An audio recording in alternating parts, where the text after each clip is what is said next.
Hello, eighth grade readers. Miss Sorensen here. I have the pleasure of working on a strategy with you today in your idea formation. And this is a strategy that's going to work for those of you who already have a solid idea formation that is significant that you've built with your book. Okay, but you scored a 3 and you want a 4. You need to make your statement a little more interesting. You need to make it a little more precise, and it should get more at the why and the how and be insightful. So that's what we're going to work towards today. So, this strategy is a strategy that's based on using questions. And so I've created this visual, and it's kind of a metaphor. I want you to think of this trunk of a tree here as our text. And when we're reading our book, we are at this level a lot of the time. We are consuming the text, and we are asking questions, and we are making meaning. And a lot of us do that naturally, and that's fine. But as we want to go further and be more insightful and get more answers, we need to go to the root of these important aspects of literature, and we need to examine them by asking questions. So today we're going to look at questions of conflict, character, theme, and perspective. So when we're looking at conflict, that's the problem. We're going to ask ourselves problem-related questions of the text. Character. Obviously, the character is extremely important, and we can make a lot of meaning from what this protagonist is experiencing. And so we can ask questions about the character, in particular, how the character changes or where the power lies. Theme. Theme is probably the most challenging route I find, and I usually have to be halfway through my book in order to start thinking about why the story is being told, or what the characters are learning, or even the lesson. And so the theme route is something I find that I tackle a little bit further in the text. Lastly, perspective. And perspective can be very insightful in figuring out what perspective is missing.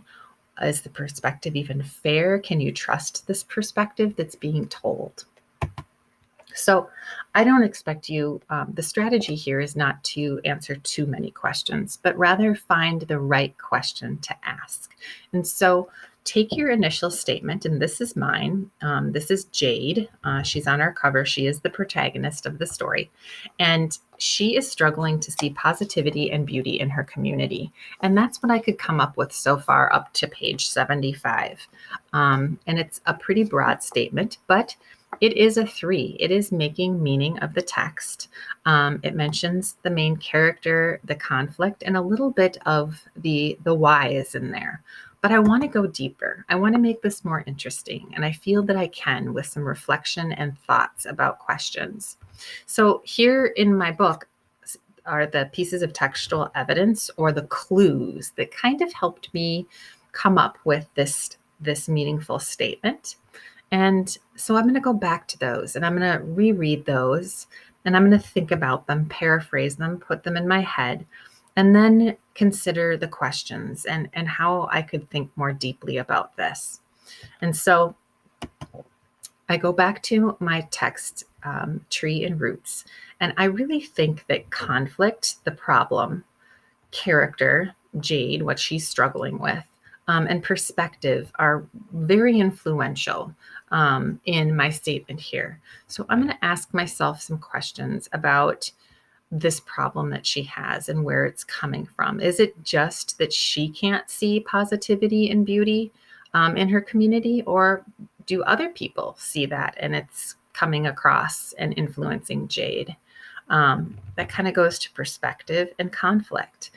And Jade's character, she is so brilliant and intuitive and smart, yet she doesn't really pay attention to her own thoughts. I get to experience them because I'm reading the text, but she is so busy listening to her mentors and her mom and her teachers, which is good, but it's also too important for her to weigh in on her own conscience and her own thinking. And so I go to my notebook and I start writing down the answers to some of these questions. And this is what I came up with. And I wrote down my thoughts here. I think that Jade has many obligations and she doesn't have time to nurture herself.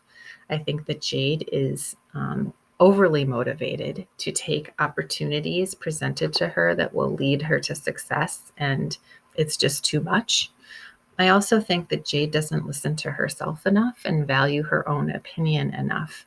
And that is causing her to feel like these opportunities maybe aren't benefiting her, and sometimes might even be demeaning and humiliating the things that she has to do.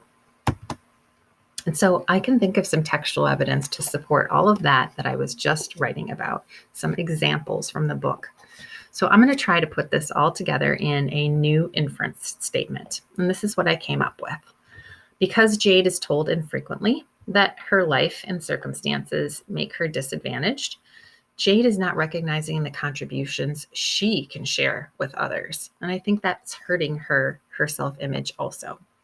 So I've gone from a statement that was pretty broad and really didn't capture what was happening in the conflict, and made it much more specific here by just asking myself some questions and writing to learn in my notebook. So this is something that I'd like you to try if you receive a 3 and you feel, or you just feel like you want to go deeper with your meaningful statements or your inferences that you're making in your book, and you want to have a process or a strategy to help you do that. Consider the roots, consider the questions, and do some writing in your notebook. That will really help make a more precise, insightful, and interesting meaning statement. I hope this was helpful. Please ask any of your teachers if you need help with this. In Miss Sorensen's room, I will have an image of this up, and then we'll also have pictures of this posted for you in Google Classroom. This is our anchor chart for meaning making, and so feel free to use it. Thanks so much. Good luck.